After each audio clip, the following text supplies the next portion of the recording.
Stories never heard before. The clay lamp. In the narrow lanes of Bhairavpur, a small town tucked between dusty hills and fading fields, lived a boy named Adarsh.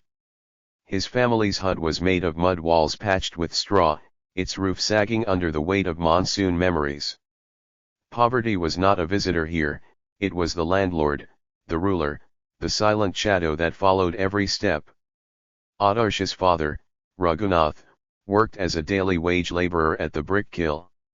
His mother, Kiran, stitched torn clothes for neighbors in exchange for rice, or lentils. Their earnings were barely enough to keep the fire burning in the clay stove. Yet, despite the hunger, despite the cracked feet and calloused hands, there was a strange dignity in the way they lived. Adarsh was 12, thin as a reed, with eyes that carried both mischief and sorrow. He loved school, though he often went barefoot, his slate tucked under his arm. His dream was simple, to study enough to one day teach others like him. But dreams, in Bhairavpur, were fragile things, like clay lamps that flickered against the wind. Every year, after the harvest failed, or the rains betrayed them, the village entered what they called the hunger season. Work dried up, food prices soared, and the poor learned to stretch one meal into 2 days. One evening, Adarsh returned from school to find his mother boiling water with a single potato. She smiled at him, though her lips trembled. "Eat, Adarsh," she said, serving him half the potato. "And you?" he asked. "I ate already," she lied. Adarsh knew she hadn't. He had seen her stomach growl silently, her hands trembling as she stirred the pot. But he also knew better than to argue. Poverty taught children to swallow, not just hunger, but words. That night, he lay awake listening to his father's cough, his mother's sighs, and the silence of the hut. He wondered why the world outside their village seemed so far away, why no one cared about the people who stitched, carried, built, and bled for pennies. The next morning, Adarsh followed his father to the brick kiln. The air was thick with smoke, the ground littered with broken bricks. Men bent under the weight of clay, women carried stacks on their heads, and children molded mud with tiny hands. Raghunath's back was bent, his palms raw. Yet he worked with a rhythm, as if each brick carried not just clay but hope. "Why do you work so hard, father?" Adarsh asked. His father wiped sweat from his brow. "Because resilience is the only wealth we have. If we stop, hunger wins." Adarsh watched him lift another load, his body trembling, but his spirit unbroken. He realized then, that resilience was not about winning battles, it was about refusing to surrender, even when defeat seemed certain. One day, while wandering through the market, Adarsh met an old man named Karim, who made clay lamps. Karim's stall was small, his hands stained with earth, but his lamps glowed with beauty. "Why lamps?" Adarsh asked. "Because light is the poorest man's treasure," Karim replied. "Even when you have nothing, a lamp can remind you that darkness is not forever." Adarsh was fascinated. He began visiting Karim after school, learning how to mold clay, how to shape it with patience, how to let fire kiss it into strength. Karim noticed the boy's hunger, and often slipped him a piece of bread. "You have hands of resilience," he told Adarsh. "One day, they will shape more than clay." When Diwali approached, the village buzzed with excitement. But for the poor, festivals were reminders of what they lacked. While others decorated homes with strings of lamps, Adarsh's hut remained dark. That evening, Adarsh carried home a small lamp he had made with Karim. He placed it in the center of their hut and lit it. The flame flickered, casting shadows on the mud walls, illuminating his parents' tired faces. Kiran's eyes filled with tears. "It's beautiful," she whispered. "It's ours," Adarsh said proudly. For the first time in months, their hut glowed, not with wealth, but with resilience. But resilience is always tested. That winter, a storm swept through Bhairavpur, tearing roofs, flooding huts, and destroying the brick kiln. Raghunath lost his job, Karim's stall was washed away, and hunger returned with vengeance. Adarsh's family survived on scraps, sometimes going days without food. His father grew weaker, his mother thinner. Yet, every night, Adarsh lit the clay lamp. "Why waste oil?" his mother asked. "Because, the lamp reminds us we are still alive," Adarsh replied. The flame became their heartbeat, fragile but stubborn, a reminder that storms could not erase their spirit. One day, Adarsh's teacher announced a speech competition. The topic, resilience in life. Adarsh hesitated. What could a poor boy say, that others would understand? But then he remembered his father's words, Karim's lamps, his mother's sacrifices. On the day of the competition, he stood barefoot before the crowd. His voice trembled at first, but then grew steady. "Resilience," he said, "is not about riches or power. It is about the poor mother who eats less, so her child can eat more. It is about the father, who carries bricks until his back breaks, yet still smiles.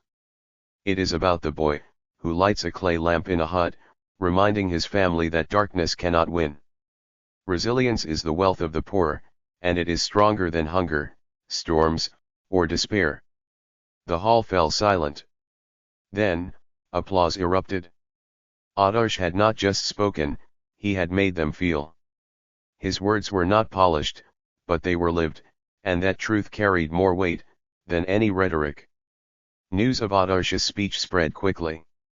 A local NGO visited Bhairavpur, offering scholarships to children from poor families. Adarsh was chosen. His parents wept with pride, Karim hugged him with earth-stained hands, and the village celebrated. But Adarsh knew, this was not just his victory. It was the resilience of every poor family, every hungry child, every broken laborer, who refused to surrender. Years later, Adarsh returned to Bhairavpur as a teacher. He carried books instead of bricks, chalk instead of clay. He taught children not just mathematics and language, but resilience. On his desk, he kept Karim's clay lamp. Whenever students asked about it, he told them the story of his family, of hunger, of storms, of courage. "This lamp," he said, "is proof that even the poorest flame can light the darkest night." But his journey did not end with children. In the evenings, Adarsh opened the school for adults, men and women who had never held a pencil, who signed their names with thumbprints. He believed resilience was not only about surviving, but about learning, growing, and reclaiming dignity. Slowly, the villagers began to gather after sunset, sitting under the dim glow of lanterns. Adarsh taught them letters, numbers, and stories of courage. Kiran often joined, her voice steady as she read aloud, her eyes shining with pride. Even elders, who once doubted the value of education, came to listen, their wrinkled faces glowing in lamplight, as if rediscovering hope. The clay lamp became a symbol for the entire village. During festivals, families who could not afford decorations lit simple lamps, made by Karim's apprentices. The glow spread from hut to hut, a chain of resilience binding them together. Even when storms returned, even when hunger knocked again, the lamps reminded them that they were not defeated. The flickering flames became like stars fallen to earth, guiding them through nights of despair, and mornings of renewal. Adarsh's story reached beyond Bhairavpur. Journalists wrote about the boy, who had turned a lamp into a legacy. Visitors came to see the school, to hear the villagers speak of resilience. Some offered donations, others promised support. But Adarsh always reminded them, "We are not asking for pity. We are showing the strength of the poor. Help us if you wish, but know that our resilience is already our wealth." Kiran, now older but still strong, often sat by the doorway of their hut, watching children run to school, with books in hand. She remembered the nights of hunger, the storms, the silence, and the single potato shared between them. She would smile and whisper, resilience is the lamp we lit, and it still burns. Adarsh, standing before his students, would look at the clay lamp on his desk, and feel the weight of his journey. He knew poverty had shaped him, but resilience had defined him. And as long as the lamp burned, Bhairavpur would never be in darkness again. Sometimes, when the evening winds blew across the village, Adarsh would walk to the old kill ruins, now covered in weeds. He would stand there quietly, remembering his father's bent back, Karim's gentle hands, and his mother's sacrifices. He would whisper to himself, "This is where resilience was born." Then he would return to the school, carrying that memory like a torch, ensuring that every child who entered his classroom understood that resilience was not just a word. It was a way of life. In the years that followed, Bhairavpur slowly grew with new wells, repaired roads, and stronger roofs. The villagers often said it was not charity that saved them, but the spirit of resilience that Adarsh had taught them. The clay lamp, still burning in his classroom, became more than a symbol, it became a promise. A promise that no matter how poor, no matter how forgotten, the people of Bhairavpur would rise again and again, carrying their light into the world. And when storms returned, as they always did, the villagers lit their lamps together. Flames flickered across the lanes, weaving a necklace of light around the village. Children laughed, elders prayed, and families stood taller. The lamp was no longer just clay and oil, it was memory, defiance, and hope. It was the story of a boy, who believed that, even the smallest flame could teach a village to endure.